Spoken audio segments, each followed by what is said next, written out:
예, 이슈 포커스 시간입니다. 최근 코로나19 확산세가 더욱 거세지면서 사회적인 혼란을 겪고 있는데요. 지역의 복지 현장도 마찬가지입니다.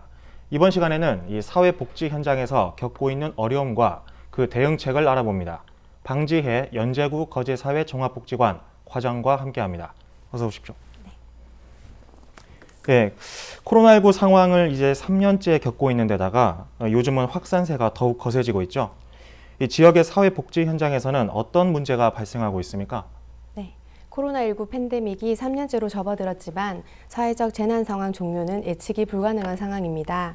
사회복지 현장에서도 지난 2년을 돌아보며 앞으로 무엇을 어떻게 준비해야 할지에 대한 고민을 계속해오고 있습니다. 네. 지역사회를 복지 수요자와 공급자 측면으로 구분해서 접근해보면 수요자 측면에서는 건강이나 생계 문제 등을 호소하는 취약층이 크게 늘어났습니다. 또한 사회 구성원 간의 관계 단절과 감소로 인해 대인관계의 어려움, 우울감과 고립감 등 심리적인 문제를 호소하는 사람들이 증가했습니다. 네. 복지 서비스를 공급하는 복지관 측면에서는 대면 서비스가 어려워지면서 비대면 온라인 서비스가 증가하였습니다. 반면에 노인, 아동, 장애인 등과 같이 이른바 정보 취약계층, 안전 취약계층을 대상으로 하는 비대면 서비스 제공에는 어려움이 많습니다. 네. 특히 노인, 장애인 1인 가구에 대한 돌봄 서비스에 공백이 발생하면서 이들의 고립감은 더욱 높아지고 있는 실정입니다. 예, 그렇군요. 이 각각의 문제를 풀어 나가야겠죠. 먼저 대인관계에 대한 어려움, 이 우울증 같은 심리적인 문제는 어떻게 해결할 수 있습니까? 네. 코로나로 인한 일상의 변화는 경제적 어려움뿐만 아니라 관계의 빈곤, 즉 코로나로 인해 이웃 간 교류가 줄어들어 외로움과 우울감이 심화되었다는 보고가 있습니다. 이들에게는 코로나로 인한 관계 해체가 실질적으로는 생계에 위협이 되고 있는 것입니다. 사회복지 현장에서는 정신건강 상담 지원 및 관련 서비스 연계, 우울증과 자살 예방 교육 등을 지원하고 있습니다. 네. 저희 연제구 거제종합사회복지관에서도 사회적 관계망 회복을 위한 다양한 사업을 지원하고 있는데요. 네. 주민이 직접 소외 이웃을 찾아내어 필요한 사업을 연계하는 마을 공동체 사업과 코로나 블루 극복을 위한 심리 원해 치유 프로그램입니다. 네. 더불어 지역 주민들이 화합하는 기회를 제공하고자 상설 프리마켓 등 주민 참여형 어울림 축제를 열어나가고 있습니다. 예.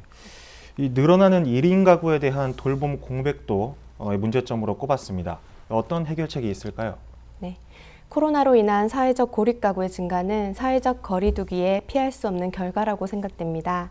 사회복지 현장에서도 1인 가구의 증가를 피부로 실감하고 다양한 프로그램을 개발하여 진행하고 있습니다. 특히 지역사회 통합 돌봄을 중심으로 한 사업들이 활발히 진행되고 있는데요.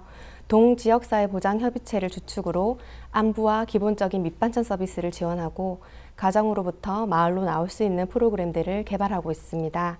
우리 복지관에서도 중장년 1인 남성 가구를 대상으로 온 오프라인 요리 프로그램, 마음건강 심리지원 프로그램을 제공하고 있습니다. 네. 이처럼 문화, 건강과 같은 프로그램을 통해 1인 가구의 고립감을 해소하고 사회적 관계를 높이고 있습니다. 예.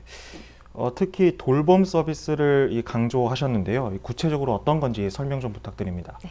연제구에서는 공공과 민간 사회복지기관을 중심으로 한 통합 돌봄 추진단을 구성하여 돌봄이 필요한 노인을 대상으로 4개 분야 16개 통합 돌봄 서비스를 추진 중에 있습니다. 예. 저희 복지관에서도 주거 환경 개선 사업, 케어 안심 주택 운영, 건강 지원 사업 등 연제 돌봄 365 사업을 운영 중에 있습니다. 네.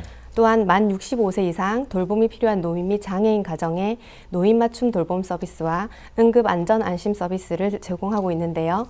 연제구의 총 3개 기관이 총 1,300여 명의 노인을 대상으로 맞춤 돌봄 서비스를 제공하고 있습니다. 네. 우리 복지관만 하더라도 34명의 생활지원사가 400명의 어르신을 대상으로 안전, 사회참여, 생활교육, 일상생활 지원에 이르기까지 민간 후원 자원을 연계해드리고 있습니다. 또한 독거노인과 장애인 가정에 화재, 가스 감지 센서 등을 설치해서 응급 상황 발생 시에 신속하게 대처하고 소방서에서 즉시 출동할 수 있도록 하는 응급 안전 안심 서비스를 제공 중에 있습니다. 예, 그렇군요. 곧 새 정부가 들어서고 또 6월에는 지방 선거도 있는 만큼 이 정책적인 변화를 기대하고 계실 텐데요. 이 향후 사회복지 분야가 어떻게 바뀌어야 한다고 생각하십니까?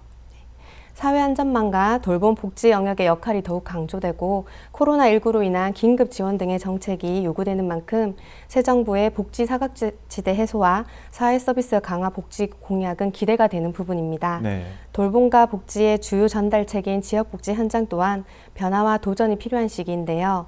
첫 번째, 코로나19 이후 뉴노멀 시대를 맞아서 서비스 방식이 변화되고 있는 만큼 기존의 공간과 시설 중심이 아닌 사람 중심 지원 서비스로의 변화, 안전하고 지속적인 대면 서비스 지원 방안 마련, 감염병 대응을 위한 운영체계 개발이 필요할 것입니다. 네. 두 번째, 사회복지 종사자의 역량 강화와 처우 개선입니다.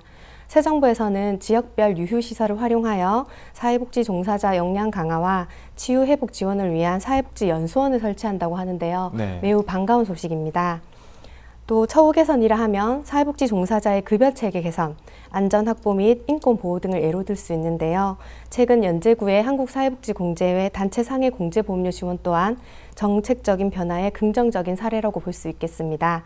마지막으로 실천적 측면에서 돌봄 취약계층에 대한 촘촘한 지원을 위해서는 네. 지역 주민들과의 연대와 공공과 민간기관 간의 협업 등 지역 중심적 통합적 돌봄 체계를 강화해 나가야 할 것입니다. 네, 오늘 말씀 여기까지 듣겠습니다. 시간 내주셔서 고맙습니다.